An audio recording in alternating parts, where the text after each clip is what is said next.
friends, myself Dr. Awasthi Sudarshan. In today's discussion, we are going to study Aristotle's conception of tragedy, which Aristotle has discussed in his most celebrated work known as the Poetic. Aristotle defines tragedy as the imitation of an action, serious, complete, and of a certain magnitude in a language beautified in different parts with different kinds of embellishment through action and not narration, and through scenes of pity and fear, bringing about the catharsis of these or such emotions. Friends, this definition has wide implications. It falls naturally into two parts.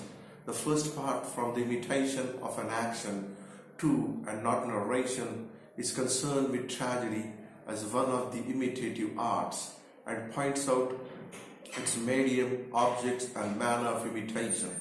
The second part is concerned with the function and emotional effects of tragedy. The definition distinguishes tragedy from other forms of poetry. Its object of imitation are serious actions, and hence it is different from comedy, which imitates the non-serious. Tragedy, on the basis of its manner of imitation, is distinguished from the epic, which narrates and does not represent through action. Thirdly, on the basis of its medium, it is distinguished from the lyric. It implies several kinds of embellishment in different parts, that is, verse in dialogue and song in the choric parts. Next, Aristotle examines the plot of tragedy. According to him, tragedy imitates actions, and its plot consists of a logical and inevitable sequence of events. The action it imitates is its plot. The action must be complete, that is, it must have a beginning, a middle, and an end. The beginning is that from which further action flows out, and which is intelligible in itself and not consequent or dependent on any previous situation. A satisfying end is that which follows inevitably from what has gone before, but which does not lead to further action. It marks the completion of the tragic action. The middle is that which follows inevitable upon what has gone before and also leads on to an inevitable conclusion. At all points, Aristotle emphasizes that the tragic action must be in accordance with the laws of probability and necessity. The action of a tragedy must be of a certain magnitude, which means size or length. It must be long enough to permit an orderly development of action to a catastrophe. Too short an action cannot be regarded as proper and beautiful, for its different parts will not be clearly visible, as in the case of a very small living creature. Neither should it be too long, for in that case it will not be taken as an artistic whole by the memory. The action should be appropriate in the relation of the different parts to each other and to the whole. It must be an organic whole. Then Aristotle divides the plot of tragedy into two kinds, simple and complex.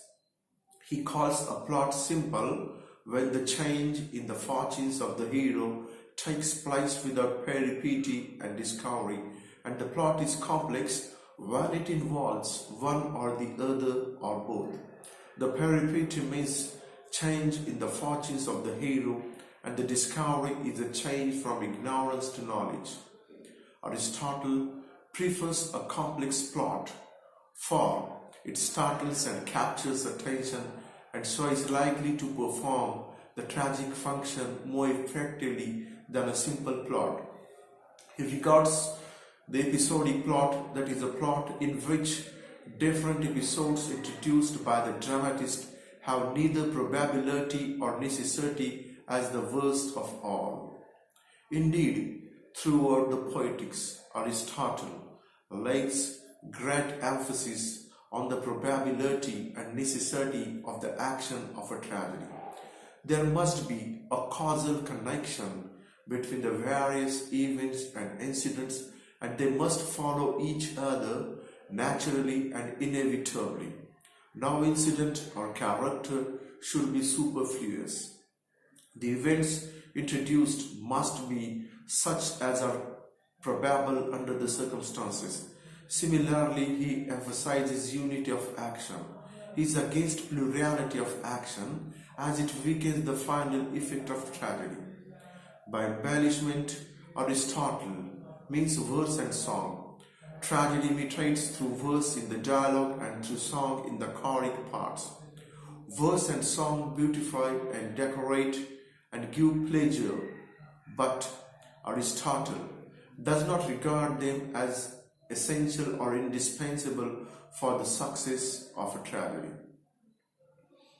As regards the function of tragedy, Aristotle points out that it is to present scenes of fear and pity and thus to bring about a catharsis of these emotions. But he does not give any explanation of the function of tragedy. What Aristotle exactly meant by the term can only be understood with a reference to his other works, more especially the rhetoric, the politics, and the ethics.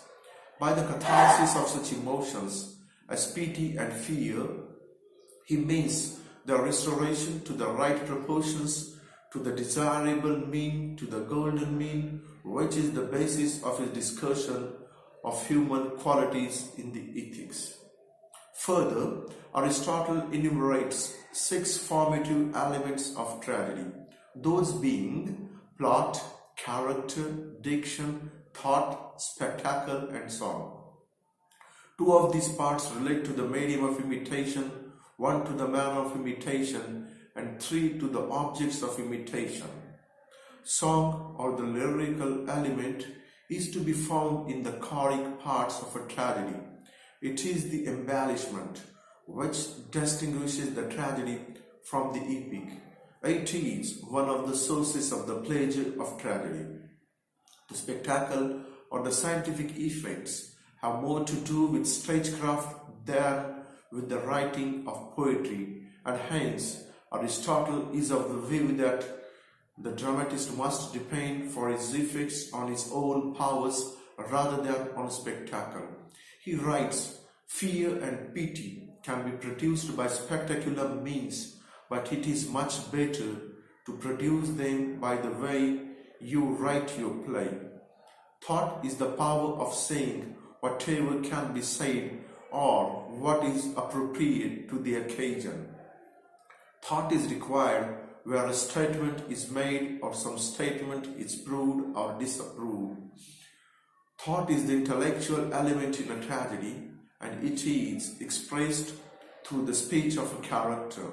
This implies that only such speeches are significant which express the views and feelings of a character. This in itself brings out the importance of language or diction in tragedy.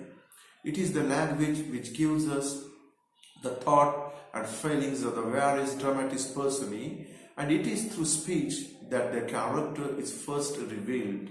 That is why the language of tragedy must be unusually expressive. Aristotle discusses the question at length in all its aspects and is the first writer to emphasize the expressive value of metaphorical language. He considers the gift of metaphor as the greatest of all.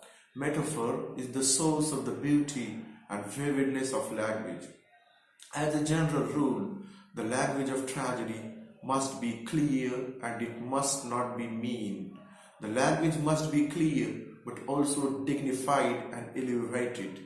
In the interest of clarity, it must use familiar and current words, but rare and unfamiliar words must be introduced judicially to impart elevation.